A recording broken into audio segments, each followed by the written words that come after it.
Bon, bien, bonjour à toutes et bonjour à tous aussi. Mais c'est important souvent de commencer par les femmes quand on vient sur une estrade pour le numérique, parce que vous savez qu'on souffre d'un très grand déficit de la présence des femmes dans ces sujets du numérique et que d'année en année on fait moins bien. Ce qui est tout de même terrible pour un secteur en pleine croissance, un secteur de l'ouverture, un secteur de l'opportunité et qui pourtant n'arrive pas à intégrer les femmes. Alors on parle de ce sujet de formation. Moi, j'avais quelques petits mots à vous dire. Ce qu'on essaye de porter dans ce gouvernement, c'est une vision résolument positive et politique, positive de l'avenir et réaliste en même temps. Et sur le sujet du numérique, on souhaite faire de la France et de l'Europe les champions du numérique au service des humains. Et tout est dans cet équilibre entre performance d'un côté, humanité, et comment on est à la fois les performants, comment on est les premiers, comment on est les porteurs de ce mouvement de l'innovation et comment, dans le même temps, on s'assure qu'elle a le plus grand impact possible dans la vie de chacun, sur la planète, dans notre économie. Eh bien, cette réflexion, elle pose au cœur de ce lien la formation. Et la formation, c'est un de ces piliers qui permet d'assurer ce double objectif. Cet objectif équilibré, il est essentiel à la France et à l'Europe parce que c'est ce qui va nous permettre de nous différencier d'autres plaques continentales, d'autres territoires. Il y a des pays qui ont choisi le tout-performance, sans l'humanité, sans réfléchir aux conséquences, sans réfléchir à l'impact. Alors c'est sûr qu'ils vont plus vite, mais ils dureront peut-être moins longtemps. Et puis on a de l'autre côté des pays qui, avec la performance, ont même un regard d'évaluer l'humanité. Et là, ils vont vraiment plus vite. Et par contre, ils ont réussi à se créer aussi des ennemis. Et bien ça, aujourd'hui, dans de nombreux secteurs, sur de nombreuses industries, on commence à voir que ça devient un avantage compétitif. Et donc, ça devient un avantage pour nos entreprises que d'être européennes, que d'être françaises. Et quand on se dit que les secteurs d'avenir liés à l'intelligence artificielle, ça va être la santé, ça va être les transports, ça va être l'énergie, ça va être la cybersécurité. Et bien, regardons ce qui se passe aujourd'hui sur la cybersécurité. On a des offreurs américains, on a des offreurs chinois, des offreurs israéliens, et on a des offreurs français et européens. Mais il y a de nombreux pays dans le monde qui, avant même de regarder la performance et la valeur de performance des offres qui leur sont faites, se disent qu'au nom des valeurs, ils voudront une solution française et européenne. Je pense que ce sujet des valeurs, on ne doit pas le prendre que comme un sujet idéologique, on doit vraiment le prendre comme une opportunité incroyable pour nos entreprises, comme une opportunité incroyable pour l'Europe de faire entendre sa voix distincte, sa voix particulière dans l'innovation mondiale, et que c'est cette façon de faire de l'innovation qui va nous amener très loin. Alors la formation, ça commence, comme à chaque fois, comme toujours, et vous le répétez et nous le répétons, ça commence avec notre jeunesse. Parce que ce qu'on se raconte là, ce n'est pas une stratégie à 5 ans pour un quinquennat, c'est le regard qu'on veut porter pour la France et l'Europe des 50, des 100 prochaines années. Donc il faut que nos plus jeunes, autour du numérique, puissent recevoir toute l'éducation nécessaire. Et si on regarde les compétences attendues, il y a 2 grands champs de compétences sur lesquels on se dit qu'il y a une urgence à agir. La première, c'est celle de l'information. C'est de se dire qu'il faudrait que très jeunes, nos jeunes, notre jeunesse, soient formés à la compréhension de l'information, à la compréhension des sources, à la compréhension du rythme de ces échanges, à la compréhension de son impact, au rôle que jouent les plateformes, les médias, le rôle du journaliste. Et que ça, si on a su le faire à l'ère du papier, on mettait quelques années à apprendre, à comprendre, à commenter. À l'heure des réseaux sociaux, eh bien, ça prend une nouvelle dimension, une nouvelle vitesse. Et pourquoi c'est très important de l'apprendre à notre jeunesse ? Parce que les parents que vous êtes, les grands-parents que vous êtes, les grands frères et les grandes sœurs que vous êtes, vous n'avez pas connu ce que notre jeunesse aujourd'hui est en train de connaître. C'est-à-dire qu'ils sont en train de vivre des choses que nous n'avons pas connues, dont nous ne connaissons pas toute la sensibilité. Et que donc, dans notre rôle d'éducateur, nous n'avons pas forcément transmis, puisque nous-mêmes, nous ne l'avons pas vécu. Ou pas à leur manière. Vous vous souvenez comment vous avez été des enfants, vous vous souvenez comment vous avez été des adolescents. Eh bien, imaginez ce que vous auriez été à l'heure et à l'ère des réseaux sociaux et de l'hyper-numérique. Eh bien, vous voyez toutes les opportunités que ça peut vous proposer, et vous voyez, et vous identifiez, et en tant que parent, vous le voyez aussi au quotidien, tous les dangers que ça peut représenter. Redonner la maîtrise aux enfants par l'éducation, c'est une priorité absolue qui doit avoir lieu dans les familles, qui doit avoir lieu à l'école, qui doit avoir lieu partout. Et surtout, l'émergence d'un discours, d'un dialogue autour de ces sujets de l'information. En fait, il est très important qu'on puisse en parler. Il est très important que dans la famille, on commente ce qu'on ne regarde pas ensemble. ce qui est nouveau avec l'Internet, c'est l'individualisation du rapport à l'information, l'individualisation du rapport à l'image que je vais aller chercher, qui va arriver à moi. Cet élément-là, aujourd'hui, il n'est pas forcément discuté dans les familles parce que certains parents ne se rendent pas compte de l'univers dans lequel peuvent vivre leurs enfants. Donc, premier sujet, selon moi, de formation pour nos plus jeunes, c'est bien celui de la compréhension. Le deuxième, c'est celui du numérique comme une technique. Moi, je crois qu'il est nécessaire, très tôt dans l'évolution de l'enfant, de dépasser la naïveté de l'écran. On est tous ensemble, globalement, une génération, que ce soit les adultes ou les plus jeunes, ceux qui sont sur cette planète depuis les 15 dernières années, où nous avons été émerveillés par ces écrans. On est émerveillés par la qualité de l'image, par les couleurs, par le mouvement, par le son, par tout ce que ça nous procure. Et que pour beaucoup d'entre nous, pour trop d'entre nous, l'émerveillement s'arrête à cet écran. Et qu'on ne se pose pas, et parce qu'on n'a pas les compétences pour, toutes les questions de ce qui se passe derrière. Ben, je crois que très tôt, il faut que nos enfants ils comprennent qu'un écran, ça affiche des pixels, que ces pixels, ils sont décidés par une puce qui est derrière, que cette puce, elle lit des informations qui sont stockées en local, que ces informations, elles sont échangées ensuite avec un serveur, que pour parler avec ce serveur, ça passe par les airs, que ce serveur, il peut aussi communiquer ces infos à d'autres serveurs, et qu'entre les deux, eh bien, il peut y avoir des gens qui peuvent les capturer. Mais que moi, je dois pouvoir comprendre tout ce qui se passe, qu'un ordinateur, il exécute des ordres, que ces ordres, ça passe par du code, ça passe par des règles, mais j'aimerais que le plus tôt possible, dans l'éducation, au primaire, au collège, les enfants aient ces bases. C'est pas devenir des ingénieurs, ce que je viens de vous raconter, c'est juste dépasser la naïveté de l'écran. Et ça, je pense que c'est très important pour nos plus jeunes, mais c'est très important pour tous les adultes. Je parle souvent avec des journalistes qui sont spécialistes du sujet numérique. Et je leur dis, mais est-ce que vous avez au moins fait quelques heures de code pour ressentir ce que c'est ? Ben, pas tous. Je rencontre des responsables d'associations d'entrepreneurs et je leur demande, est-ce que vous avez fait ces quelques heures de code qui vous permettraient de dépasser ce premier niveau de compréhension ? Eh bien, pas tous encore. Dans cette salle, qui a déjà fait au moins quelques heures d'introduction au code ? C'est pas mal.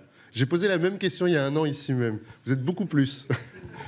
Donc je suis très heureux que d'année en année au MEDEF, il y ait de plus en plus de personnes qui l'aient fait. Pour tous ceux qui ne l'ont pas fait, pas de culpabilité. Par contre, une invitation en ligne, vous trouverez de nombreuses introductions gratuites, vous trouverez de nombreuses personnes autour de vous prêtes à vous accompagner, et si vous avez des enfants, demandez-leur. Demandez-leur de passer 2 heures avec vous à découvrir Scratch. Il y a 2 semaines avec des députés, et une députée en particulier qui était toute sa carrière professeure d'informatique.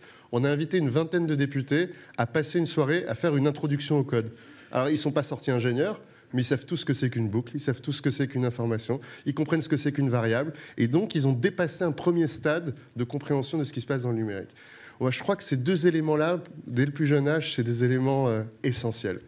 Ensuite, il y a le sujet dans la formation qui a été abordé dans la table ronde précédente, mais qu'il faut vraiment avoir en tête parce que c'est celui qui va nous coûter le plus cher, mais qui représente la plus grande opportunité pour tous. C'est celui de la reformation au sein de sa propre carrière.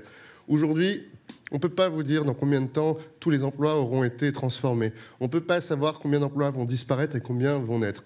Si vous regardez les spécialistes, si vous les écoutez, vous voyez que les statistiques varient du simple au quintuple. Donc on ne peut pas dire dans quel délai et dans quelle mesure. La seule chose qu'on peut dire, c'est que ça va arriver. La seule chose qu'on peut dire, c'est que ça va être massif, mais que ça va prendre du temps et peut-être un peu moins. Bon. Et ben, la seule réponse à ça, c'est la capacité pour chacun à se reformer tout au long de sa carrière.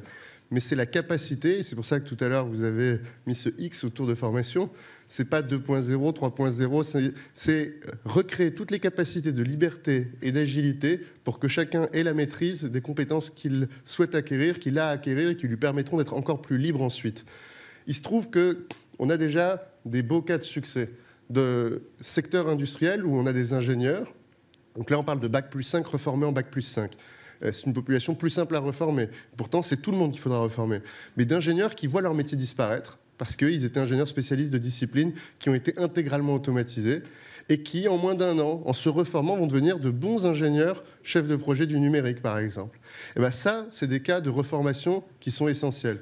Après, sur le numérique, vous savez que les entreprises du numérique sont confrontées à un nouveau problème. C'est l'obsolescence technique de leurs propres experts.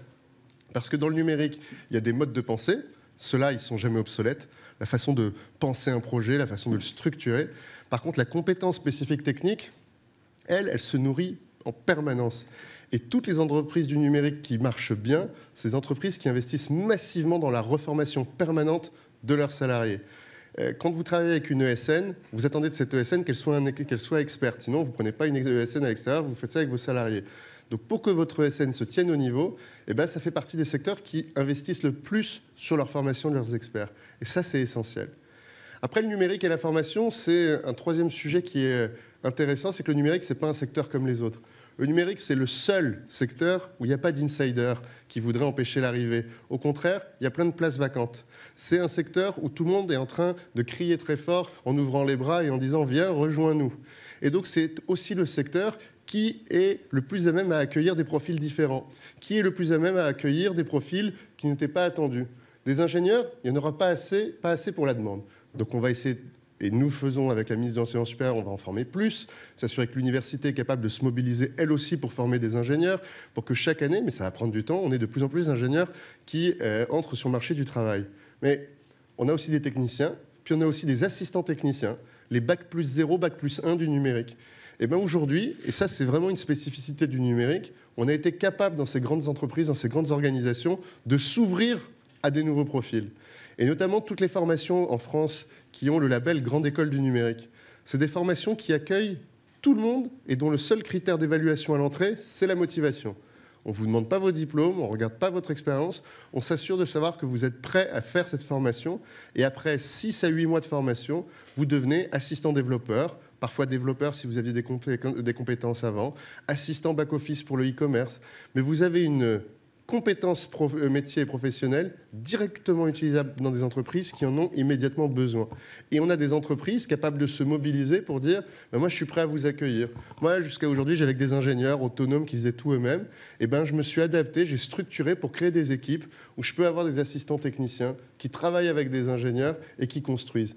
Et bien ça fait des super histoires. Ça fait des gens qui arrivent à Bac+1 dans des ESN, qui font ce métier d'assistant technicien, qui au fur et à mesure des années deviennent techniciens et qui au fur et à mesure des années refont en cours du soir, notamment à Paris au CNAM, des requalifications et deviennent des ingénieurs. Moi j'ai vu, grâce à toutes les rencontres que j'ai la chance de pouvoir faire depuis que je suis au gouvernement, des parcours qui permettent, grâce au numérique, des hyper-carrières qui n'auraient pas été permises ailleurs. Donc le numérique, c'est aussi toute cette capacité à transformer les trajectoires individuelles, à transformer les trajectoires de carrière. Mais il y a un sujet sur la formation qui n'est pas directement lié à la formation professionnelle, mais qui aura de l'impact sur toutes nos entreprises. C'est la formation des 20%, les 20% les plus éloignés du numérique. Aujourd'hui, il faut qu'on ait peur de ce chiffre et il faut qu'on se mobilise autour de ce chiffre. C'est 13 millions de Français qui ne savent pas utiliser le numérique. 13 millions de Français qui ne savent pas se connecter à une adresse mail, qui ne savent pas utiliser un formulaire en ligne. 13 millions de Français, donc, qui n'utilisent aucun service en ligne que vous pourriez développer, qui n'utilisent aucune plateforme, qui n'achètent pas en e-commerce, qui ne dialoguent pas avec leur famille, qui n'ont pas l'accès à toutes les sources d'information et à la diversité des sources d'information ouvertes. C'est 13 millions de personnes qui entendent parler d'Internet, qui savent que ça va très vite, mais qui n'ont jamais vu de près à quoi ça ressemblait. Donc pour ces 13 millions-là, qui n'utilisent pas non plus les services publics en ligne, qui n'utilisent pas toutes les innovations que nous sommes en train de créer, il faut qu'on se mobilise. Parce que ces 13 millions-là, une partie d'entre eux, c'est des salariés de vos entreprises. Une partie d'entre eux, c'est vos clients. Une partie d'entre eux, c'est vos fournisseurs. Une partie d'entre eux, c'est vos agents publics. Eh bien, aujourd'hui, il y a cette prise de conscience qui s'est construite. Et depuis près de 6 mois, on s'est mobilisé au sein du gouvernement et avec les collectivités locales, les grands guichets, les opérateurs sociaux, les entreprises qui ont cette conscience de l'inclusion numérique parce qu'elles ont des clients qu'elles ont déjà identifiés comme étant très éloignés du numérique. Avec tous les réseaux d'associations qui les accompagnent au quotidien, on s'est mobilisé pour essayer d'être capable de construire une stratégie nationale de l'inclusion numérique pour que dans chaque département, on soit capable d'identifier ces personnes et de leur proposer des solutions locales et de les financer. Et ces solutions, vous savez, elles peuvent être parfois très simples. Il y a des publics sur ces 20% qui ne deviendront jamais autonomes avec le numérique. Bah pour eux, il faudra toujours qu'il y ait un endroit où aller et qu'il y ait un écrivain public numérique qui soit avec eux. Mais On a quelques populations où, après 10 heures, 15 heures de formation, eh ben, les personnes deviennent autonomes. Il y a une population en particulier, c'est les jeunes retraités. Un retraité de 60 ans qui n'aurait pas eu d'enfant à la maison les 20 dernières années, qui était employé ouvrier ces 10-15 dernières années, il a pu passer à côté du numérique. Parce qu'on ne lui a pas demandé dans son emploi, qu'il n'a pas reçu de formation, et qu'il n'y avait pas d'enfant à la maison pour lui demander de le faire.